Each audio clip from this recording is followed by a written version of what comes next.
1 Kings chapter 18. After many days, the word of the Lord came to Elijah in the 3rd year of the drought, saying, Go present yourself to Ahab. I will send rain on the earth. So Elijah went to present himself to Ahab. The famine was severe in Samaria. Ahab summoned Obadiah, who was in charge of the palace. Now Obadiah revered the Lord greatly. When Jezebel was killing off the prophets of the Lord, Obadiah took 100 prophets, hid them 50 to a cave, and provided them with bread and water. Then Ahab said to Obadiah, Go through the land to all the springs of water and to all the wadis. Perhaps we may find grass to keep the horses and mules alive and not lose some of the animals. So they divided the land between them to pass through it. Ahab went in one direction by himself, and Obadiah went in another direction by himself. As Obadiah was on the way, Elijah met him. Obadiah recognized him, fell on his face, and said, Is it you, my lord Elijah? He answered him, It is I. Go tell your lord that Elijah is here. And he said, How have I sinned that you would hand your servant over to Ahab to kill me?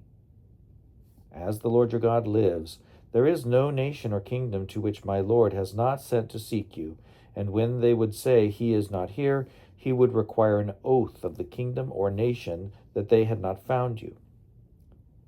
But now you say, Go, tell your lord that Elijah is here. As soon as I have gone from you, the Spirit of the Lord will carry you, I know not where. So when I come and tell Ahab and he cannot find you, he will kill me, although I, your servant, have revered the Lord from my youth. Has it not been told, my Lord, what I did when Jezebel killed the prophets of the Lord?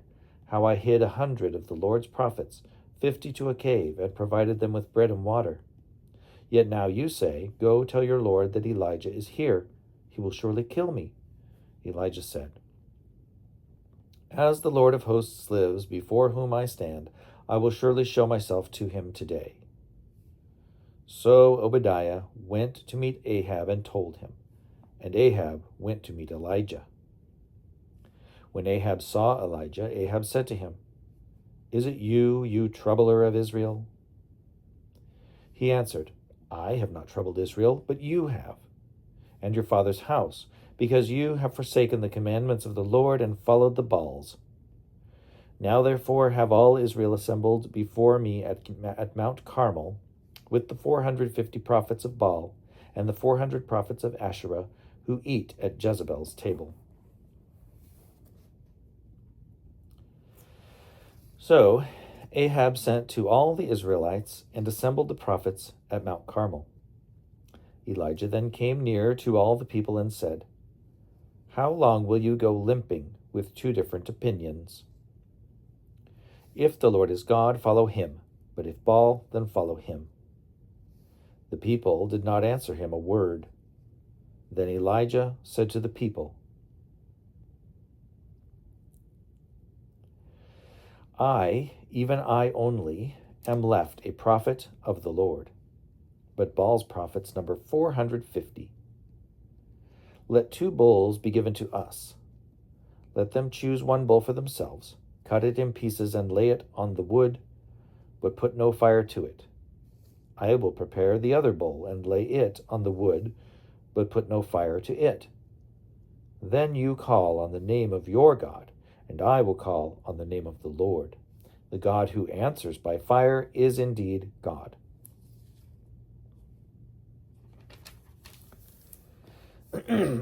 All the people answered, Well spoken.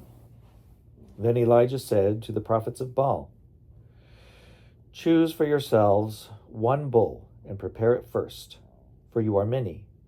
Then call on the name of your God, but put no fire to it. So they took the bull that was given them, prepared it, and called on the name of Baal from morning until noon, crying, O Baal, answer us. but there was no voice and no answer. They limped about the altar that they had made. At noon, Elijah mocked them, saying, "Cry aloud. Surely he is a god. Either he is meditating, or he has wandered away, or he is on a journey, or perhaps he is asleep and must be awakened."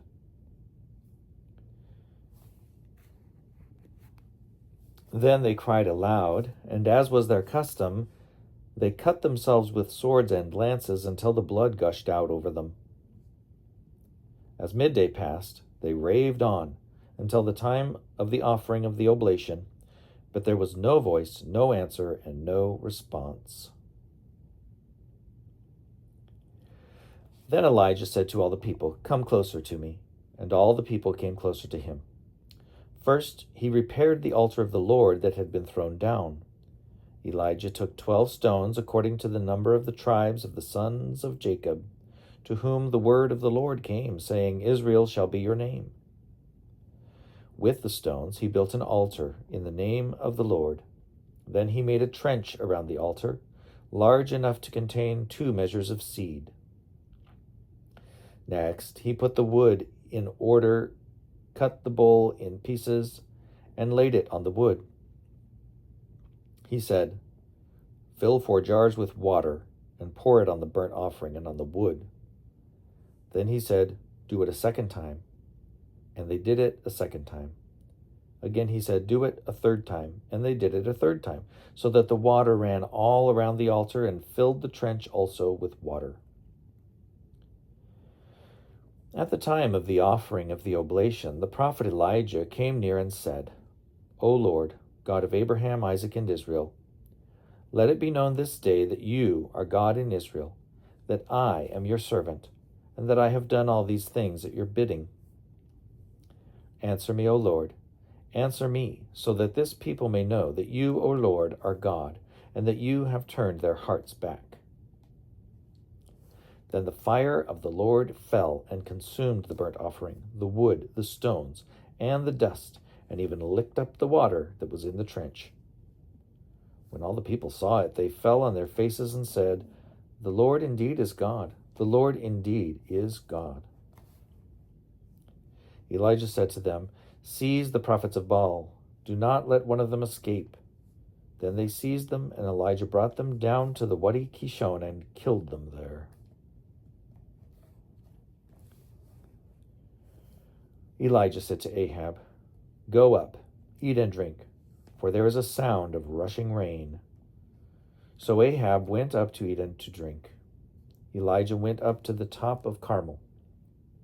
There he bowed himself down upon the earth and put his face between his knees. He said to his servant, "Go up now, look toward the sea." He went up and looked and said, "There is nothing." Then he said, "Go again 7 times. At the 7th time he said, "Look, a little cloud, no bigger than a person's hand, is rising out of the sea." Then he said, "Go, say to Ahab, harness your chariot and go down before the rain stops you." In a little while the heavens grew black with clouds and wind. There was a heavy rain. Ahab rode off and went to Jezreel. But the hand of the Lord was on Elijah. He girded up his loins and ran in front of Ahab to the entrance of Jezreel.